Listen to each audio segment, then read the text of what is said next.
지난 1년 반 동안 확인된 부정부패 대응 약화와 수사 지연 등의 국민 피해를 법률이 정확히 위임한 범위 내에서 시행령 개정을 통해서 보완하려는 것이라는 말씀을 드리겠습니다.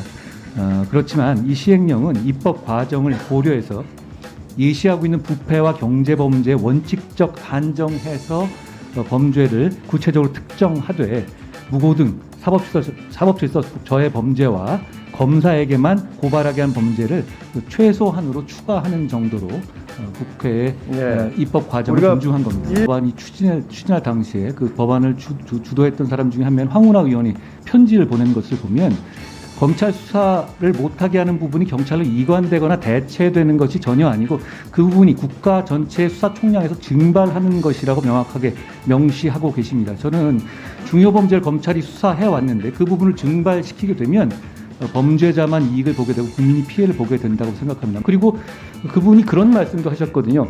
검수완박이 됐으면 나는 절대로 기소되지 않았을 것이다. 저는 거기에 의도가 충분히 읽혀진다고 생각합니다. 수사를 못하게 해서 범죄 수사를 유축시키는 목적이었다고 생각합니다. 단순한 문헌 그렇지만요. 과정에서 저도 이 논의가 되는 속기록 과정들을 보면 분명히 중과 등의 차이를 인식하고서 서로 논의가 이루어지고 있고요. 그리고 4월 26일 날 여기 박주민 의원님께서도 기자들에게 그 중과 등의 차이가 어떤 것이 설명하신 바가 있고 4월 28일에는 이수진 의원께서도 중과 등은 이렇게 바꾸고 이런 차이가 있다는 점을 페북에 쓰신 일이 있습니다.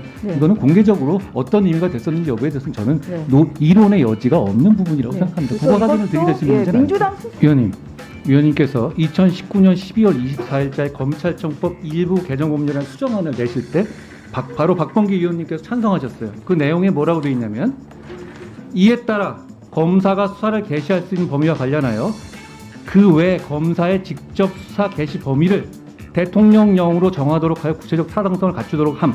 저는 의원님께서 찬성하신 내용대로 국민을 범죄로부터 보호하기 위해서 최소 필요한 내용의 시행령을 만든 것이라는 점을 말씀드리겠습니다. 저는 근데 이걸 물어보고 싶습니다. 왜 중을 등으로 바꾸셨는지 그걸 물어보고 싶습니다. 그렇게 법을 만들어 놓으시고 거기에 대해서 맞게 시행령을 만들었는데 그걸 중으로 읽어달라 이렇게 얘기하시면 안 되죠. 아니 1이라고 써놓고 2라고 해석해달라고 하면 되겠습니까? 저는 잘못된 속마음은 무력화되어야 된다고 생각합니다. 그리고 진짜 꼼수라면 위장 탈당이라든가 회기 쪼개기 같은 그런 게 꼼수 아니겠습니까? 저는 그렇게 생각합니다. 국민이라고 생각합니다. 사건이 핑퐁돼서 수사 지연되고 있고 아까 그리고 최강욱 의원님도 말씀하셨지만 명백하게 증발이 많습니다. 왜냐하면 통계적으로 마약 수사가 확 줄고 있고요. 조폭 수사가 확 줄어들고 있습니다. 무고 인지가 확 줄어들고 있습니다. 그 피해는 결국은 서민들이고 국민들이라고 봅니다. 몇 년 동안 제가 좌천당하는 과정이었는데 그런데 제가 어디다가 고소를 해야 되고 어떻게 구제를 받아야 되는지 법률 전문가인 제가 알 수가 없을 정도로 제도가 복잡해졌습니다. 국민들은 더 할 겁니다. 그런데 국민들 입장에서 일반적인 국민들 입장에서 이렇게 쟁송을 맞닥뜨리는 경우가 평생 한두 번일 텐데 이런 분들이 복잡하고 어렵고 핑퐁 치고 하는 상황이 되면 권리구제를 포기하게 될 겁니다. 저는 그 부분이 가장 큰 문제라고 생각하고 평생 서민들 중에서 검사 앞에서 조사받을 분이 몇이나 되겠습니까? 결국은 깡패나 마약범 그리고 부패한 공직자나 부패한 정치인 뭐 이런 사람들만 그 검찰 수사의 대상이 되는 거거든요. 이런 부분에 대해서 총량을 늘려서 강하게 수사하는 것이 저는 당연히 국민에게 도움이 되는 일이라고 생각합니다. 지금까지 이 법에 의해서 무고죄 인지 수사가 불가능했죠. 특히 불송치 사건에 의해서.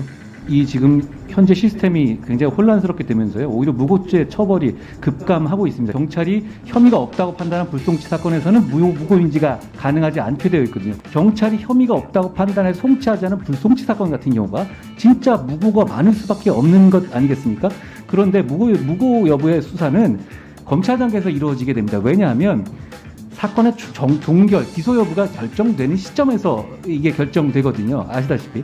그러다 보니까 정작 필요한 불송치 사건에 대해서는 무고 수사가 안 되고 그러다 보니까 허위 고소가 남발되는 상황이 됐고 실증적으로도 무고에 대한 처벌이 최근 많이 줄어들고 있습니다.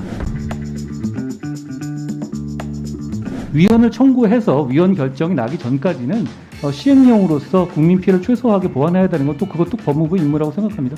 그 부분은 저희가 이렇게 시행령으로 안간힘을 쓰면서 보완 노력을 하는 것과 별개로 그 부분의 숙제는 또 이만큼 남아 있는 것이고 대단히 걱정되는 부분이라고 생각합니다. 저는 이렇게 되면 범죄자가 활개치고 이익을 볼 것이고 국민만 피해를 볼 거라고 생각합니다. 중대한 범죄를 수사하는 건 검경의 기본 임무고요. 그리고 지금 진행되고 있는 수사들은 대부분 이 정부 들어와 가지고 발굴하거나 찾아낸 게 아닙니다. 과거처럼 무슨 뭐 청와대 캐비넷을 뒤지거나 네, TF를 하거나 그런 게 아니기 때문에 알겠습니다. 정상적인 수사를 하는 것입니다. 네, 네. 예, 우연찮게도 제가 지난 정권 초반에 소위 말하는 적폐 수사의 실무를 담당했었습니다. 근데 그 수사의 총량, 저는 그때가 정치적인 수사였다고 생각하지 않습니다. 개인적으로. 역시 지금도 마찬가지고 그때 했던 수사의 총량의 지금 10분의 1도 되지 않습니다. 투입 인원도 그렇고요. 그러니까 그게 뭐 양쪽으로 비교할 문제는 아닙니다만 그렇게 정치적 수사다 이렇게 예단하실 문제는 아니라는 것을 제가 분명히 말씀드립니다. 저는 검사도 아니고요. 오히려 저는 검사한테 폭행까지 당했던 사람입니다. 검찰 편 들 이유가 없고 그냥 국민 편 들려는 거고요. 지난 정부 초기에 소위 말하는 적폐 수사의 실무를 담당할 때는 여기 계신 의원님도 비롯해서 굉장한 열광적인 응원을 해주셨던 것으로 기억합니다. 근데 어느 순간 그게 바뀌었는데 저는 그 의도를 국민들께서 이해하실 수 있을 거라고 생각합니다.